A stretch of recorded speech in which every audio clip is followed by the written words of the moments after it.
Hi everyone, good evening. कैसे हैं आप सब? आई होप आप सब बहुत अच्छे होंगे and welcome to my new vlog. Evening का टाइम हो रहा था, आपने देखा ही होगा मॉर्निंग वाला जो व्लॉग था उसमें मैंने दिखाया था कि मैंने वॉशिंग मशीन ऑन करी थी कपड़े वॉश करने के लिए, बट ये जो पानी था वो टैप से बैक होकर के गिर रहा था, जिसकी वजह से ना मतलब मशीन में पानी जा नहीं पा रहा था और जो मशीन थी वो रुक गई थी वहीं पे। और मॉर्निंग से मेरे कपड़े इसमें डले हुए थे जो कि इवनिंग हो गई थी, अभी तक वॉश नहीं हो पाए थे। क्यों फिर मैंने बाद में प्लम्बर भैया को बुलाया तो वो आए, तो उन्होंने इसकी जो है नोज़ल चेंज करी। उन्होंने बताया जो अंदर की रबड़ होती है ना, जो पानी को रोकती है बैक होने से, मतलब ऊपर जाने की जगह पानी नीचे से निकलता है, वो जो है वो कट गई है। तो उन्होंने वो चेंज करी, नोज़ल वगैरह लगाई उन्होंने, तब जा कर के मेरी मशीन ऑन हुई थी। और रात को मॉर्निंग वाले जो कपड़े थे ना वो रात को जा कर के वॉश हो गए थे। तो वही वो यहाँ पे सेटिंग वेटिंग कर रहे थे, ज़्यादा कुछ था नहीं, बस उसकी बीच में बहुत पतली सी पानी को रोकने के लिए ना एक वॉल सी होती है, बस वही ख़राब थी, वो चेंज करी और हो गई थी मशीन ठीक बिल्कुल। और उसके बाद फिर यहाँ पे आ गई थी मैं मिल्क वगैरह बनाने के लिए। मनीष भी इस टाइम पे आ गए थे, तो मैंने बेटू के लिए यहाँ पे थोड़ा सा दूध बनाने के लिए रखा था। उसको एक्चुअली बिस्किट के साथ दूध पीने का मन था, मतलब बिस्किट डिप करके खाते हैं ना, पीने का नहीं था उसका मन, पीने का उसका मन कभी भी नहीं होता। तो उसको ना बिस्किट डिप करके खाने थे, जैसे मैं कभी कभार खा लेती हूँ ना, तो मुझे देखती है तो वो भी बिस्किट बिस्किट डिप करके खा लेती है, दूध नहीं पीती। मैं भी दूध नहीं पीती हूँ, बिस्किट डिप कर लेती हूँ। तो बेटू के लिए और थोड़ा सा एक्स्ट्रा ही मैंने मिल्क ले लिया था, ताकि जितना उसको चाहिए उतना वो ले ले। और उसके बाद फिर थोड़ा सा उसी में पानी डाल करके मैं टी बनने के लिए रख दूँगी। और साथ साथ फिर यहाँ पे मेरे को डिनर की भी प्रिपरेशन करनी थी। आज ना मनीष थोड़ा सा जल्दी आ गए थे, मुझे आइडिया नहीं था कि वो आ रहे हैं या निकल गए हैं रास्ते में, वरना मैं डिनर वगैरह पहले ही बना के रखती हूँ। और अभी ज़्यादा टाइम भी नहीं हुआ था, 6 बजे के आसपास का ही टाइम था, और इसी टाइम पे ही मैं डिनर वगैरह की प्रिपरेशन करना स्टार्ट करती हूँ। बट इस टाइम पे मनीष पहले ही आज आ गए थे, तो आज फिर मैंने पूछ के ही बनाया उनसे कि क्या बनाऊँ। तो उन्होंने बोला कि बंद गोभी हम लेकर के आए थे, हम गए थे ना लास्ट टाइम लेकर के आए थे, तो उनको याद थी, बट बोलते हैं अभी तक तुमने बना के खिलाई नहीं। तो वो मैंने कट करने के लिए रख दी थी। साथ साथ मेरा यहाँ पे दूध भी बॉयल हो गया था, तो बेटू को मैंने इस कप में डाल करके दे दिया था, और जितना मिल्क बचा हुआ था उसमें मैंने फिर टी वगैरह डाल दी थी। थोड़ा सा पानी और ऐड करा था ताकि टी जो है वो थोड़ी कड़क रहे। तो उनको थोड़ा सा पानी डाल करके बनाती हूँ ना, तब ज़्यादा अच्छी लगती है। प्योरली मिल्क की वो नहीं पीते हैं, कभी कभार मूड होता है तो बोल देते हैं कि बिल्कुल प्योरली दूध में बनाना है, इसमें पानी वगैरह मत डालना। तो उसी में थोड़ा सा मैंने पानी ऐड करा और शुगर एंड टी ऐड करके टी बन गई थी। एक्चुअली थोड़ा सा मेरे वॉइस ओवर के साथ ना बीच बीच में आपको डिस्टर्बेंस फील हो सकती है, क्योंकि जैसे ही मैं अपना वॉइस ओवर स्टार्ट करा वैसे ही कुछ मशीन साथ में स्टार्ट हो गई, और मैं काफ़ी लेट भी हो रही थी, मेरे को वीडियो पोस्ट करनी होती है, तो फिर अभी यही टाइम था मेरे पास, और उसके बाद फिर मैं थोड़ा सा बिज़ी हो जाती, तो इसलिए फिर मैंने वॉइस ओवर जो था वो कर दिया अभी। साथ साथ यहाँ पे मैंने चॉपिंग कर दी थी इसकी गोभी की, बंद गोभी जो थी उसको मैंने चॉप कर लिया था। और यहाँ पे टी भी मेरी बन के रेडी हो गई थी। टी मैंने मनीष को दी थी, जब तक वो अपना थोड़ा बहुत टी पियेंगे ना तो थोड़ी भूख वगैरह कम हो जाती है। एकदम से हम बाहर से आते हैं तो हमको बहुत तेज़ भूख लगी होती है, और टी वगैरह पी लो थोड़ा सा या कुछ हल्का फुल्का खा लो, तो फिर थोड़ा हम 1 डेढ़ घंटा 2 घंटे के लिए फ्री हो जाते हैं, मतलब फिर थोड़ी भूख शांत हो जाती है हमारी। तो वहाँ पे मैंने चॉपिंग वॉपिंग कर दी थी सारी चीज़ों की। और अभी फिर मनीष ने बोला कि अब मेरे को 1 डेढ़ घंटा, मैं थोड़ा सा वो अपना काम निपटा रहे थे टी पीते पीते, तो उन्होंने बोला कि अब आराम से बना लो, मेरे को कोई जल्दी नहीं है, भूख वगैरह ऐसी जल्दी लगी नहीं है। टी पी ली थी हल्के फुल्के, उन्होंने साथ में थोड़े से बिस्किट वगैरह ले लिए थे, वरना बिस्किट वगैरह उनको भी कुछ खास पसंद है नहीं। टी ना वो प्लेन ही पीते हैं, मॉर्निंग में भी और इवनिंग में भी, बहुत रेयरली होता है कि साथ में कुछ ले लें, अदरवाइज़ वो प्लेन ही पीते हैं। उसके बाद फिर यहाँ पे मैं मटर छीलने के लिए बैठ गई थी। उन्होंने बोला कि अभी टाइम लगेगा, तो फिर मैंने कहा बैठे बैठे चलो मैं मटर छील लेती हूँ। बाकी सारी प्रिपरेशन मेरी हो ही चुकी थी, बस मेरे को गोभी फ्राई करनी थी, उसमें बहुत ज़्यादा टाइम लगता नहीं है, क्योंकि आलू वगैरह भी नहीं डालती, क्योंकि आलू वगैरह थोड़े से पकने में टाइम ले लेते हैं, बट मैं आलू डालती नहीं हूँ इसमें, तो बहुत जल्दी से हो जाते हैं सारे। यहाँ पे मटर वगैरह मैंने छील के जो फ्रिज कंटेनर्स थे उसमें डाल दिए थे, ताकि नेक्स्ट मेरे को जल्दी कभी कभार यूज़ में थोड़ा सा होता है ना, मटर वगैरह छीले रहते हैं, पुलाव बनाने का मन हो फटाक से निकाले और बना दिए, आलू मटर बनाने हो या किसी भी चीज़ में मटर यूज़ करने हो, वो छीले हुए मिल जाते हैं ना, तो बढ़िया रहता है। और अभी मेरे को इस सब्ज़ी में भी थोड़े से डालने थे, तो चॉपिंग वगैरह मैंने कर दी थी। फिर जैसे मटर थोड़े से ही थे, फटाफट से मैंने छील लिए, और उसके बाद फिर दोबारा आ गई थी मैं किचन में। जो भी पेंडिंग काम था, मतलब ये जो बनाने बनाने वाला काम था, वो मैं बनाने के लिए रख दी थी एक साइड सब्ज़ी, दूसरी साइड ना मैंने जीरा रोस्ट करने के लिए रख दिया था, क्योंकि जो मैं जैसे कर्ड में या छाछ में वो बनाती हूँ ना, उस मतलब हेल्थ के लिए भी, हमारे डाइजेशन के लिए भी वो बहुत अच्छा होता है, और टेस्ट वाइज़ भी बहुत अच्छा होता है। इसको कर्ड में, रायते में या फिर छाछ में डाल करके पियो ना तो टेस्ट बहुत अच्छा आता है। काफ़ी मतलब एक अलग सा फ्लेवर ऐड हो जाता है ना, तो मतलब बहुत अच्छा सा लगता है। और उसके बाद फिर एक साइड से जीरा रोस्ट हो रहा था, इसके अंदर थोड़ी सी मेरे को हींग ऐड करनी थी। आप चाहो तो इसमें अजवाइन भी ऐड कर सकते हो। अजवाइन डाल करके 3 चीज़ें डाल करके ना बहुत अच्छा इसका पाउडर रेडी होता है। बट अभी मेरे पास अजवाइन नहीं थी तो मैंने सिंपल हींग और जीरा ही डाल दिया था रोस्ट करने के लिए इसको। उसके बाद मैं थोड़ा सा पीस लूँगी। दूसरी साइड यहाँ पे मेरी सब्ज़ी बन रही थी और यहाँ पे मैंने जो भी बर्तन वगैरह थे ना वॉश करे हुए वो भी मैंने सारे रैक्स वगैरह में लगा दिए थे। और साथ साथ फिर यहाँ पे मैंने आटा भी लगा दिया था। मतलब मेरा किचन में ना एक ही टाइम पे मैंने बहुत सारे काम निपटा दिए थे। इधर से जीरा भी हो रहा था, आटा भी लग गया था, सब्ज़ी भी बन रही थी। और जो जितने भी ये डिश वॉश वगैरह करे हुए थे ना तो वो भी मैंने सारे रैक्स में लगा दिए थे, क्योंकि अभी डिनर के बाद दोबारा से बर्तन वगैरह इकट्ठे हो जाएंगे। फिर मेरे को ना बहुत लेज़ी सा लगता है कि यार बास्केट हमेशा भरी भरी सी, और एकदम बास्केट खाली मिलती है ना, सीधा जाओ और बर्तन वगैरह अपने सारे क्लीन करके उसमें डाल दो और सारा वाटर जो है वो ड्रेन हो जाता है। वरना एक के ऊपर एक फिर गिरते चले जाते हैं सारे। तो इसलिए मैंने टाइम से उनको सेट कर दिया था, क्योंकि वैसे भी ये मॉर्निंग के थे और अच्छे खासे अभी ये ड्राई हो चुके थे।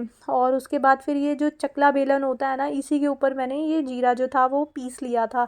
वैसे जो वो कूटने वाला होता है ना उसके अंदर मैं कूटती हूँ, बट अभी काउंटर टॉप पे इतना खटखट मारने से अच्छा मैंने सोचा कि इसी के ऊपर मैं पीस लेती हूँ। और बहुत अच्छे से पिस जाते हैं, क्योंकि बहुत गरम गरम से होते हैं बेलन, उसमें थोड़ा सा हार्डली प्रेस करो तो बहुत अच्छे से ये पिस जाता है। और मेरे को बहुत ज़्यादा पाउडर बनाना नहीं होता। पाउडर चाहिए तो आप मिक्सी में भी इसको एक बार घुमा सकते हो। बट जो थोड़ा मोटा मोटा दरदरा सा पिसा हुआ होता है ना वो बहुत टेस्टी लगता है। तो इसलिए हमेशा मैं उसको कूटना प्रेफर करती हूँ, मैं उसको पीसती नहीं हूँ। पीस के तो वो बिल्कुल मिक्स हो जाता है, पता ही नहीं चलता कुछ, देखने में भी अच्छा लगता है ना, ये ब्राउन ब्राउन सा कर्ड वगैरह में जाता है। तो इसलिए ऑलवेज़ मैं इसको क्रश करती हूँ। और उसके बाद यहाँ पे मॉर्निंग के 5 o'clock हो गए थे जब मैंने टी बनाई थी। मैं 5 o'clock का अलार्म लगा करके सोई थी। पहली वीक में मैं उठ गई थी, क्योंकि एक स्ट्रेस सा रहता है माइंड में, बेटू के एग्ज़ाम्स हैं। तो 5 बजे मैं उठ गई थी। मनीष को मैंने टी बना करके दे दी ताकि वो अपना टाइमली रेडी हो जाए। फिर वो नहा धो करके आ गए थे, पूजा उन्होंने कर ली थी और बेटू भी चली गई थी।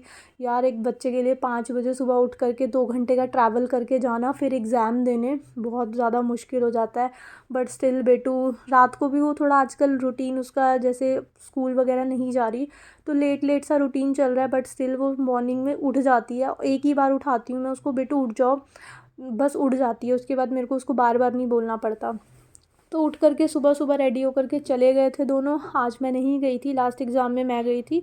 तो मनीष ने बोला चलो मैं दिलवा करके आ जाता हूँ, तो इस एग्ज़ाम में वो चले गए थे साथ। उसके बाद फिर 5:45 तक ये दोनों निकल गए थे। तो फिर मैं आधा पौना घंटा जो था वो लेट गई थी। मेरा बिल्कुल मन ऐसा अपसेट सा हो रहा था, मन ही नहीं लग रहा था।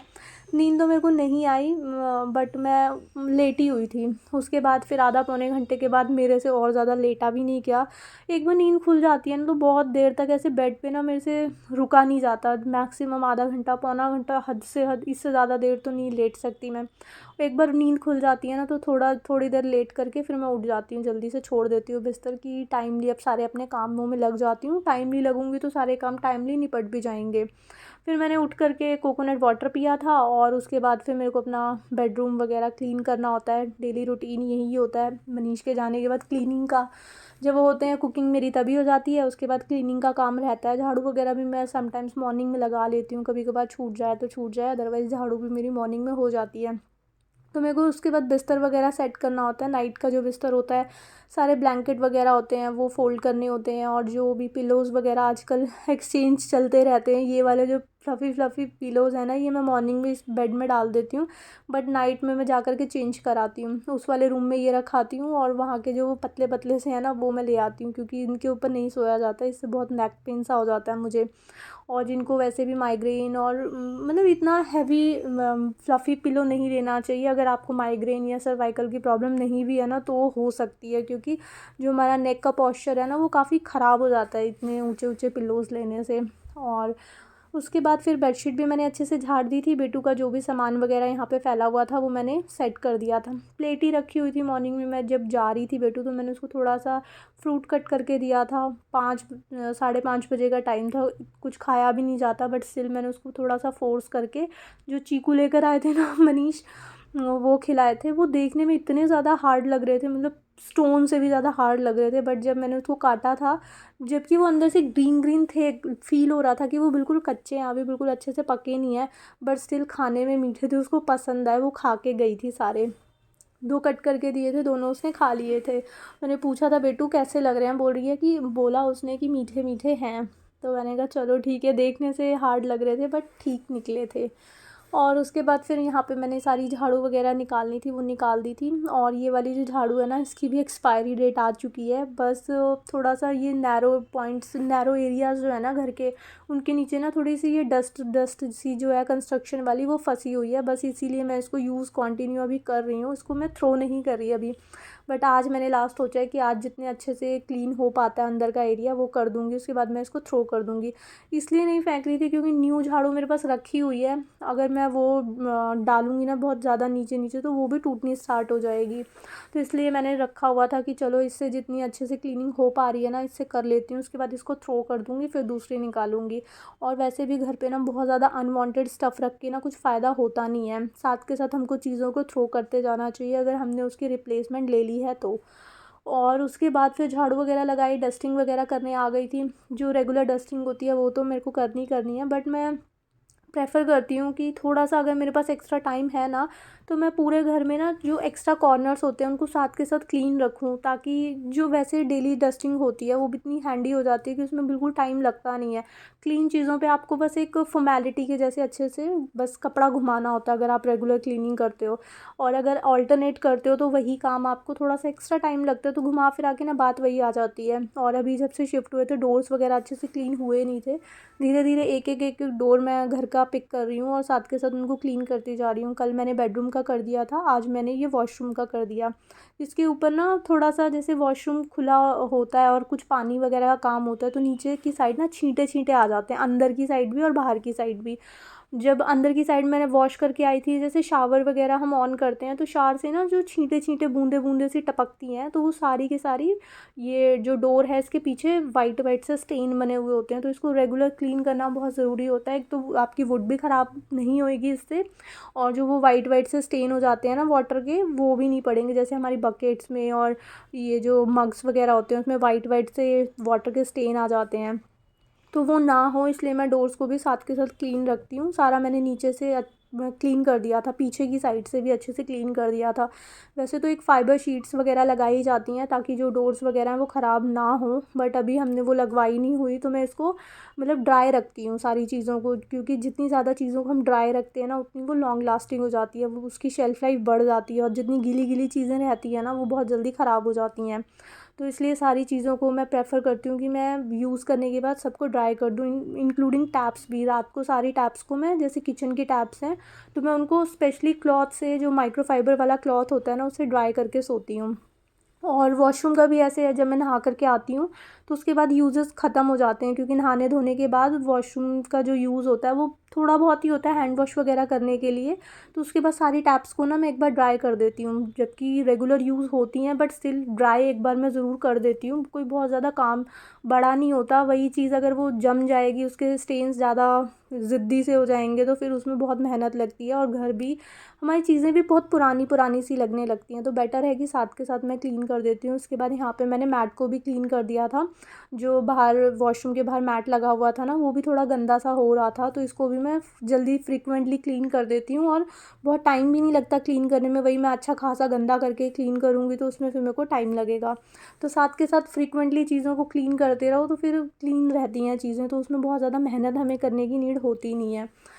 फिर सारा वॉशरूम वगैरह भी मैंने अच्छे से, जो गीला गीला हुआ था उसको अच्छे से ड्राई कर दिया था। टाइल्स पे भी मैंने वाइपर मार दिया था, क्योंकि टाइल्स के ऊपर भी ना वो पानी के जो ड्रॉप्स होते हैं वो टंगे से रहते हैं, तो उनको वाइपर से मैं वाइप कर देती हूँ। तो वो सारे जो वाटर के ड्रॉप्स होती हैं वो नीचे आ जाती हैं फ्लोर पे, फिर उसको मैं वाइप कर देती हूँ।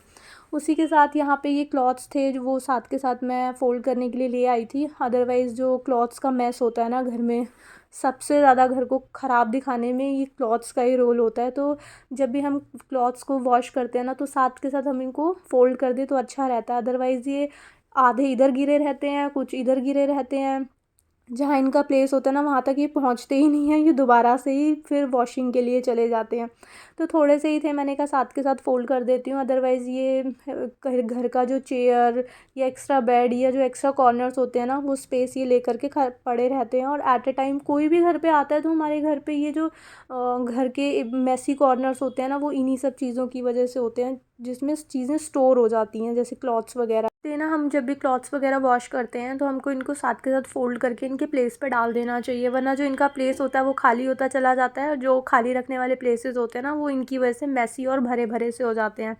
और थोड़े से ही होते हैं डेली वाले क्लॉथ्स, फटाफट से फ़ोल्ड करके, थोड़ा सा टाइम 5 मिनट लगते हैं, फटाफट फ़ोल्ड करके इनको अलमीराज में सबकी जगह पे डाल देना चाहिए, मतलब जिसके जिसके क्लॉथ्स हैं वो वहाँ हमें पहुँचा देने चाहिए। और बस यहाँ पे मैंने सारे क्लॉथ्स वगैरह फ़ोल्ड कर दिए थे, और इसी के साथ आज का व्लॉग मैं यहीं पे एंड करती हूँ। आई होप आपको ये व्लॉग अच्छा लगा होगा। अगर आपको ये व्लॉग अच्छा लगे तो इसको लाइक शेयर एंड सब्सक्राइब ज़रूर करना। मिलेंगे एक न्यू वीडियो में। Till then take care friends, bye bye.